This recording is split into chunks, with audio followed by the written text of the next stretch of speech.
Hello students, मैं commerce वाले गुरुजी। आज के इस वीडियो में हम बात करने वाले हैं टाइप्स ऑफ शेयर के बारे में। तो वैसे आपको बता दूं, कंपनीज एक्ट 2013 सेक्शन नंबर 43 के अंदर दो टाइप के शेयर बताए हुए हैं। एक है प्रीफरेंस शेयर, एक है इक्विटी शेयर। प्रीफरेंस शेयर को हिंदी में पूर्वाधिकारी अंश, समता, और जो इक्विटी शेयर होते हैं उनको समता अंश बोला जाता है। आज के इस वीडियो में हम बात करने वाले हैं प्रीफरेंस शेयर के बारे में, यानी कि पूर्वाधिकार अंशों के बारे में। अगर आप इक्विटी शेयर के बारे में भी वीडियो चाहते हैं तो नीचे कमेंट करके बताइए, उसके ऊपर भी हम वीडियो जरूर बनाएंगे। तो प्रीफरेंस शेयर की अगर बात करें, प्रीफरेंस शेयर यानी कि पूर्वाधिकार अंश। प्रीफरेंस किसी भी चीज के लिए पहले अधिकार, पूर्वाधिकार है ना, प्रेफरेंस दे दी जाए अगर आपको किसी काम के लिए, यानी कि सबसे पहले आपको कुछ मिलेगा। तो वैसे ही जैसे फॉर एग्जांपल के लिए अगर घर में अपन देखते हैं नॉर्मली कोई भी अगर नई चीज आती है तो अगर ब्रदर और सिस्टर का मामला है तो सबसे पहले सिस्टर को ही मिलना है ना, वरना फिर मामला गड़बड़ा जाता है। तो उन सिस्टर को क्या है, प्रीफरेंस है, यानी कि पहले अधिकार है कुछ चीज लेने का। ठीक है, ओके। तो प्रीफरेंस शेयर क्या है, यहाँ पर कंपनी में तो शेयर होते हैं। अच्छा, सबसे पहले शेयर क्या होते हैं और ये चीज है क्या, तो आइए देखते हैं। जैसे फॉर एग्जांपल के लिए ये कंपनी है और कंपनी को क्या चाहिए, पैसा चाहिए, है ना, फंड चाहिए, है ना। क्यों फंड चाहिए, क्योंकि बिजनेस फैलाना है, बिजनेस बड़ा करना है, बिजनेस का एक्सपांशन करना है, तो फंड तो चाहिए ही चाहिए। अब फंड कहां से आएगा, तो वैसे तो काफी तरीके हैं, लेकिन सबसे बढ़िया तरीका जो होता है और सबसे सस्ता तरीका जो होता है वो होता है कि आप शेयर इशू कर दो, यानी कि अंश जारी कर दो। यानी कि कंपनी के पास कुछ डॉक्यूमेंट्स होते हैं, कंपनी उनको इशू करती है, ठीक है, मार्केट के अंदर, और कुछ लोग उस डॉक्यूमेंट को परचेज कर लेते हैं और कंपनी में को पास क्या आ जाता है, पैसा आ जाता है, क्योंकि कंपनी फ्री में तो देगी नहीं। जो ये डॉक्यूमेंट होते हैं इसको शेयर बोला जाता है, और जो परचेज करते हैं वो शेयर होल्डर हो गए, और कंपनी के पास एक फंड आ जाता है, कंपनी उस फंड से बिजनेस करती है, एंड में जो प्रॉफिट होता है उस प्रॉफिट में से एक हिस्सा जिन्होंने शेयर परचेज करें उनको मिलता है, और जिसको हम डिविडेंड बोलते हैं। प्रॉफिट में हिस्सा जो मिलता है ना उसको हम डिविडेंड बोलते हैं, लाभांश, लाभ का एक अंश डिविडेंड है ना, एक डिविडेंड मिलता है इनको, प्रॉफिट का एक हिस्सा मिलता है। अब ये जो शेयर कंपनी इशू करती है ना, दो तरह के कर सकती है, एक होते हैं प्रीफरेंस, एक होते हैं इक्विटी। अब जो ये प्रेफरेंस शेयर होते हैं ना, आज हम इसके बारे में बात करने वाले हैं। तो प्रेफरेंस शेयर कंपनी जब इशू करती है और सामने वाले जो परचेज करते हैं कोई भी पब्लिक के अंदर, वो कौन हो गए, वो हो गए प्रेफरेंस शेयर होल्डर, यानी कि पूर्वाधिकारी अंशधारी। ओके, और कंपनी जो है उसके पास कैपिटल आ गई। ओके, अब कंपनी क्या करेगी, बिजनेस करेगी। बिजनेस करने के बाद में जो है कंपनी को प्रॉफिट होगा, कंपनी क्या करेगी, इनको उस प्रॉफिट में कुछ डिविडेंड देगी, यानी कि कुछ लाभ में हिस्सा देगी प्रेफरेंस शेयर होल्डर को। लेकिन ये डिविडेंड क्या होता है, फिक्स होता है, फिक्स रेट होती है इसकी, है ना। जैसे फिक्स रेट कैसे, कि जैसे फॉर एग्जांपल के लिए कंपनी ने 20,000 जो है प्रेफरेंस शेयर इशू कर दिए, एक प्रेफरेंस शेयर 10 रुपए का है, तो टोटल कंपनी के पास कैपिटल कितने की आ गई, 2 लाख की, प्रेफरेंस शेयर कैपिटल भी बोलते हैं जिसको। तो 2 लाख के ऊपर कंपनी कुछ डिविडेंड देगी, वो डिविडेंड की रेट इनके शेयर के आगे ही लिखी होती है। जैसे जैसे प्रेफरेंस शेयर नाम होता है ना, तो ओनली प्रेफरेंस शेयर नहीं होता है, 5% preference share, 10% preference share, 20% preference share. तो फॉर एग्जांपल के लिए मान लेता हूं कि 10% वाले प्रेफरेंस शेयर है, तो 10% वाले प्रेफरेंस शेयर है, तो कैपिटल कितनी है, 2 लाख, 2 लाख का 10% कितना हो गया, 20,000। तो 20,000 डिविडेंड देना ही देना पड़ेगा, चाहे को कंपनी को प्रॉफिट हो या ना हो, यानी कि कंपनी को प्रॉफिट हो या लॉस हो, इनको डिविडेंड देना ही पड़ेगा, क्योंकि इनको फिक्स रेट से डिविडेंड प्राप्त करने का राइट होता है, अधिकार होता है। इसके अलावा सेकंड राइट एक और होता है, वो ये होता है कि ये जो डिविडेंड है ये इक्विटी शेयर होल्डर से पहले इन प्रेफरेंस शेयर होल्डर को दिया जाता है। इक्विटी शेयर भी इशू करती है कंपनी, लेकिन उनसे पहले इन्हें डिविडेंड दिया जाएगा, लाभांश दिया जाएगा प्रेफरेंस शेयर होल्डर को। इसके अलावा जब कंपनी का अगर वाइंडिंग अप होना हो, यानी कि कंपनी का जब समापन होता है, कंपनी खत्म होती है, तो इक्विटी शेयर होल्डर से पहले इन प्रेफरेंस शेयर होल्डर को इनकी कैपिटल वापस लौटाने का, इनको प्राप्त करने का अधिकार होता है, और कंपनी सबसे पहले इक्विटी से पहले इनको ही डिविडेंड देगी, फिक्स रेट से डिविडेंड देगी, और इनकी जब कंपनी का समापन होगा, वाइंडिंग अप होगा, तो कंपनी सबसे पहले इक्विटी शेयर होल्डर से पहले इन्हें ही पेमेंट करेगी इनकी कैपिटल का।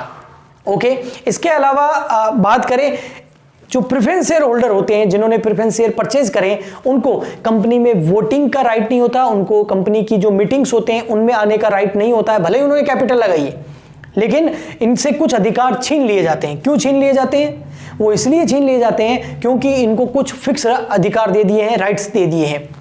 तो इनको वोटिंग देने का राइट नहीं होता, इनको कंपनी की जो मीटिंग है उनमें पार्टिसिपेट करने का राइट भी नहीं होता, ये कंपनी के रियल ओनर भी नहीं होते हैं, कोई किसी प्रकार का डिसीजन भी ये नहीं लेते हैं। ओके, आइए अब हम आगे बढ़ते हैं और मैं आपको बताता हूं टाइप्स ऑफ प्रेफरेंस शेयर, है ना। टाइप्स ऑफ प्रेफरेंस शेयर यानी कि पूर्वाधिकार अंश जो होते हैं ना, इसके भी कुछ टाइप्स दे रखे हैं। तो इसके अंदर जो टाइप है वो फर्स्ट लेते हैं हम, वो होते हैं क्यूमुलेटिव और नॉन क्यूमुलेटिव प्रेफरेंस शेयर्स। अब ये क्यूमुलेटिव और नॉन क्यूमुलेटिव प्रेफरेंस शेयर क्या होते हैं? क्यूमुलेटिव मतलब संचयी और नॉन क्यूमुलेटिव मतलब असंचयी, ये तो हिंदी में मतलब हो गया। होते क्या है? तो मैंने जैसा कि आपको बताया कि इनको डिविडेंड सबसे पहले लेने का राइट होता है। अगर कंपनी इनको डिविडेंड कभी 1 साल का नहीं दिया, दूसरे साल का भी नहीं दिया, लेकिन बाद में क्या किया, एक तीनों साल का मिला के एक साथ दे दिया, तो ये होते हैं क्यूमुलेटिव प्रेफरेंस शेयर। यानी कि इनको डिविडेंड कई बार 1 साल ना देके 2-3 साल का एक साथ में भी दे सकते हैं। नॉन क्यूमुलेटिव का मतलब क्या हो गया? नहीं, साथ में नहीं दे सकते, जिस ईयर का उसी ईयर दो, वरना आगे उसको एक साथ कभी नहीं दे सकते। ये हो गए क्यूमुलेटिव और नॉन क्यूमुलेटिव। आगे बढ़ते हैं हम, वो है आपके पार्टिसिपेटिंग और non participating preference share. Participating और नॉन पार्टिसिपेटिंग क्या मतलब? वैसे मैंने आपको बताया कि सबसे पहले इनको डिविडेंड लेने का राइट होता है और वो भी फिक्स है, उससे ज्यादा नहीं मिलेगा, ठीक है। लेकिन जो पार्टिसिपेटिंग प्रेफरेंस शेयर होल्डर होते हैं वो एक बार तो डिविडेंड ले लेते हैं, फिर डिविडेंड इक्विटी शेयर होल्डर को दिया जाता है। उसके बाद अगर कंपनी के पास प्रॉफिट बच गया तो उसमें भी वापस प्रेफरेंस शेयर को डिविडेंड लेने का राइट होता है, पार्टिसिपेट करने का राइट होता है। लेकिन नॉन पार्टिसिपेटिंग यानी कि उनको कोई राइट नहीं होता डिविडेंड लेने का। आगे चलते हैं हम, मतलब राइट तो होता है लेकिन बचे हुए प्रॉफिट में नहीं। थर्ड नंबर है कन्वर्टेबल और नॉन कन्वर्टेबल प्रेफरेंस शेयर। ये क्या होते हैं? कन्वर्टेबल मतलब परिवर्तनीय और अपरिवर्तनीय पूर्वाधिकार अंश। कन्वर्टेबल मतलब कन्वर्ट, नाम से पता चल सकता है ना, यानी कि जो ऐसे प्रेफरेंस शेयर जो फ्यूचर में जाके कन्वर्ट हो सकते हैं, किसमें? इक्विटी शेयर के अंदर, वो कन्वर्टेबल।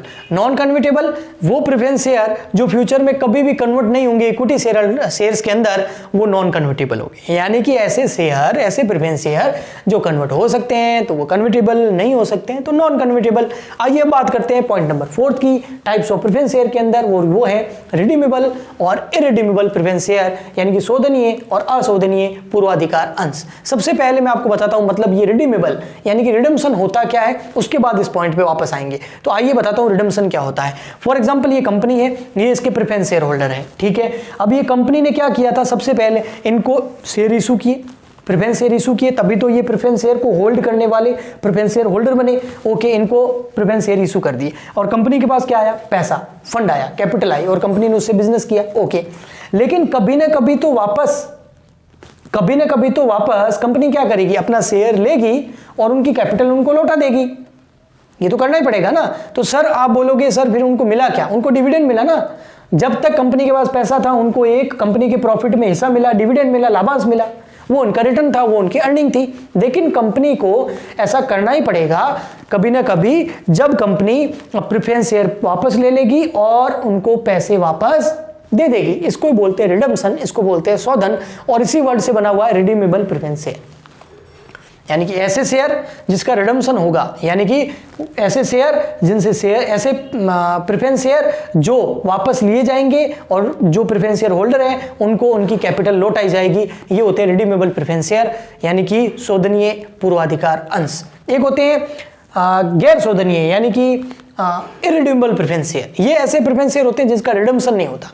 अब आप बोलोगे ऐसे कैसे सर, लोगों ने पैसा लगाया तो वो वापस तो लेंगे ना। हाँ होगा, लेकिन कब? जब कंपनी खत्म होगी, उससे पहले नहीं। जब कंपनी का वाइंडिंग अप होगा, कंपनी का समापन हो जाता है, जब कंपनी बंद हो जाती है, तभी उसी दिन उसी सिचुएशन के अंदर जो है कंपनी क्या करेगी? अपने शेयर ले लेगी और उनका पैसा लौटा देगी। लेकिन इक्विटी शेयर होल्डर से पहले कैपिटल प्राप्त करने का उनको अधिकार होता है। ओके, अच्छा, ये जो रिडीमेबल प्रेफरेंस शेयर होते हैं ना, इरिडीमेबल तो आपको समझ में आ गए होंगे, यानी कि गैर शोधनीय। उसमें तो कंपनी तभी रिडम्पशन करेगी जब उसकी क्या आएगी? वाइंडिंग अप की स्थिति, वाइंडिंग अप की सिचुएशन। लेकिन जो रिडीमेबल प्रेफरेंस शेयर होते हैं ना, ये कितने टाइम पीरियड क्या होगा इसमें, कितने साल के लिए कंपनी जो है कैपिटल यूज करेगी, बाद में लौटाएगी? तो ये मैक्सिमम टाइम पीरियड 20 ईयर है। इससे ज्यादा के लिए रिडीमेबल प्रेफरेंस शेयर इशू नहीं किए जा सकते। ओके, तो ये था आपका प्रेफरेंस शेयर के बारे में, उसके टाइप्स के बारे में। ऐसे कैसे एक इक्विटी शेयर के ऊपर भी वीडियो जरूर बनाऊंगा, तो उसके लिए आप सपोर्ट कीजिए, ज़्यादा से ज़्यादा लाइक कीजिए, शेयर कीजिए, चैनल सब्सक्राइब कीजिए। हम मिलते हैं नेक्स्ट वीडियो में, तब तक के लिए गुड बाय, थैंक यू।